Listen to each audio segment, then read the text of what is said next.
অনেকে জানতে চাইছিলেন যে যুক্ত খ লিখিয়ে দিতে, অনেকেই বলতেছিলেন। তো ওই বর্ণটা আজকে লিখে দিব, একটু মনোযোগ দিয়ে দেখবেন। তো প্রথমেই কিন্তু চকটা, আমি প্রত্যেকটা ভিডিওতেই বলি, প্রথমে চকটা 3 আঙ্গুলের উপরে, 2 আঙ্গুলের উপরে রাখবেন। এরপর উপরের আঙ্গুলটা দিয়ে চেপে ধরে, সুন্দর করে চেপে ধরে তারপর মাত্রা দিবেন। এই যে আমি মাত্রা দিচ্ছি এখান থেকে, মাত্রাটা দিচ্ছি এখান থেকে। এই দেখেন মাত্রাটা আগে দিয়ে নিচ্ছি, এই মাত্রাটা দিলাম। এরপরে যেহেতু আমরা ক যোগ মূর্ধন্য ষ, অর্থাৎ সোজা কথায় যেটাকে আমরা বলি যুক্ত খ, তো ওই যুক্ত ক্ষয় লিখবো আমরা। তো এখান থেকে নিয়ে আগে দেখেন, এই যে এখান থেকে নিয়ে আগে একটা এক দিব।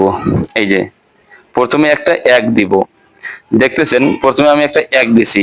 তো আপনারাও কিন্তু যদি লেখাগুলো এইভাবে লিখতে চান তো হুবহু কিন্তু ফলো করতে হবে। তো প্রথমে আমি একটা এক দিলাম, এরপরে এখান থেকে আরো একটা এক দিব। এই যে আরো একটা এক দিলাম, এর মানে এখানে একটা এক দিলাম, এই যে এখানে একটা, এখান থেকে নিয়ে এখানে একটা এক, এরপরে এখান থেকে নিয়ে এখানে আরেকটা এক, মানে দুইটা এক আমরা একসঙ্গে করলাম, যুক্ত করলাম।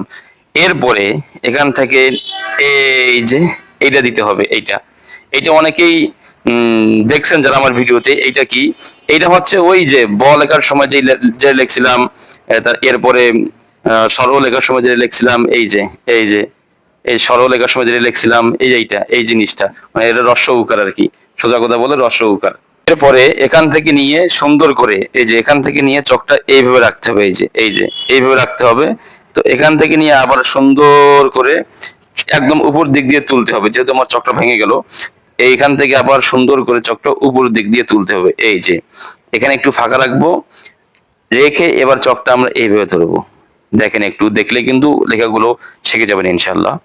এবার চকটা আমরা এখান থেকে এইভাবে ধরবো, ধরার পর এখান থেকে নামাই দিব। এই দেখেন, এই যে এখান থেকে নামাই দিয়ে এই যে হয়ে গেল যুক্ত খ।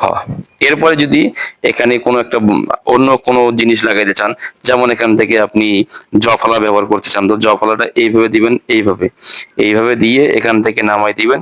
এই যে জফালা, মানে এর সঙ্গে যদি আরো অন্য কোনো বর্ণ লাগাইতে চান, মানে এই বর্ণটা যদি শিখতে পারেন, তো এই বর্ণটা শিখলে অনেকগুলো বর্ণ কিন্তু এমনিতেই কন্ট্রোল করা যায়। যুক্তক্ষর লিখলাম, এবার যুক্তক্ষর পর আমরা কি লিখবো দেখেন, এই যে আবারও এখান থেকে মাত্রা দিব।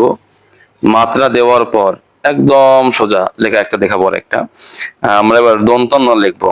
দন্তন্য, এই যে দন্তন্য লিখতে হইলে এখান থেকে নিয়ে সুন্দর করে একটা রস্য উকার দিতে হবে আর কি, একদম সোজা। এখান থেকে একটা গোল, তারপর রস্য উকার, এটা চিকন। তো এখান থেকে নিয়ে সুন্দর করে, এই যে সুন্দর করে এইভাবে তুলিয়ে দিব। এই যে দন্তন্য, আবার এটাকে ম বানাই দিব। এই যে হয়ে যাবে ম। এটাকে আবার ব বানাইতে পারবেন, এই যে হয়ে গেল ব। এই যে আবার ক বানাইতে পারবেন, এই যে হয়ে গেল ক। আবার ব বিন্দু র বানাবেন, হয়ে গেল ব বিন্দু র। আবার ঝ বানাবেন, এই যে হয়ে যাবে ঝ। মানে কতগুলো বর্ণ হয় দেখেন একটা লিখলে। এই যে হয়ে গেল ঝ। আবার রি বানাইতে চাবেন, এই যে এখান থেকে নিয়ে এ লাগাই দিবেন, হয়ে যাবে রি। দেখেন কতগুলো বর্ণ হয়ে গেল, শুধু একটা বর্ণ লিখতে পারলে কতগুলো বর্ণ হয়ে গেল। এতক্ষণ থেকে যারা ভিডিওগুলো দেখলেন, যদি কিঞ্চিত পরিমাণ ভালো লেগে থাকে অবশ্যই লাইক শেয়ার করতে ভুলবেন না, আর কমেন্টে জানাতে ভুলবেন না যে ভিডিওটা কেমন লাগলো। ধন্যবাদ সকলকে।